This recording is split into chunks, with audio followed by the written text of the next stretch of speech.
आणि आता एक अतिशय आनंदाची बातमी, पॅरिस ऑलिम्पिकमध्ये भारताला आणखी एक पदक मिळालेलं आहे। 10 मीटर एअर पिस्टल प्रकारात भारताला सांघिक ब्रॉन्झ पदक मिळालेलं आहे। मनू भाकर, सरबजोत सिंग या जोडीची कोरियन जोडीवर मात। ली वोनो आणि ओये जिन जोडीचा 16-10 ने उडवला धुव्वा। अतिशय अभिमानाची बाब आहे प्रत्येक भारतीयासाठी, अतिशय अभिमानाची ही बाब आहे। या संदर्भात अधिकची माहिती देत आहेत आमचे प्रतिनिधी प्रथमेश दीक्षित। प्रथमेश, भारताने अजून एक पदक मिळवलेला आहे, काय अधिकची माहिती या संदर्भात?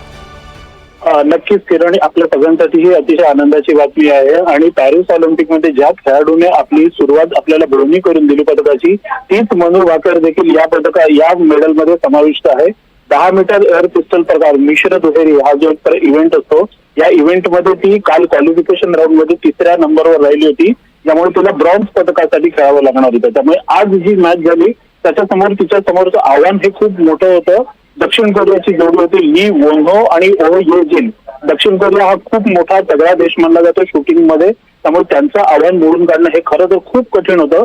परंतु या दोन्ही खेळाडूंनी अतिशय संयमाने खेळ करत पहिला राऊंड गमावल्यानंतरही त्याच्यानंतर धडाधड पॉइंट घेण्याचा सपाटा लावत एक मोठी आघाडी ते घेतली। पहिल्या टप्प्यानंतर भारतीय जोडीकडे मोठी आघाडी होती, परंतु दक्षिण कोरियाचा संघ हा असा आहे की ते लगेच हार मानत नाही।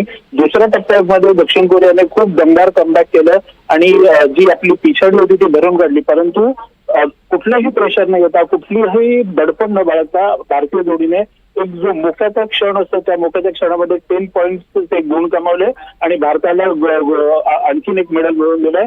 यंदाच्या स्पर्धेतलं भारताचं नेमबाजीतलं हे दुसरं पदक आहे किरण। नक्कीच प्रथमेश, धन्यवाद तुम्ही दिलेल्या सविस्तर माहितीसाठी।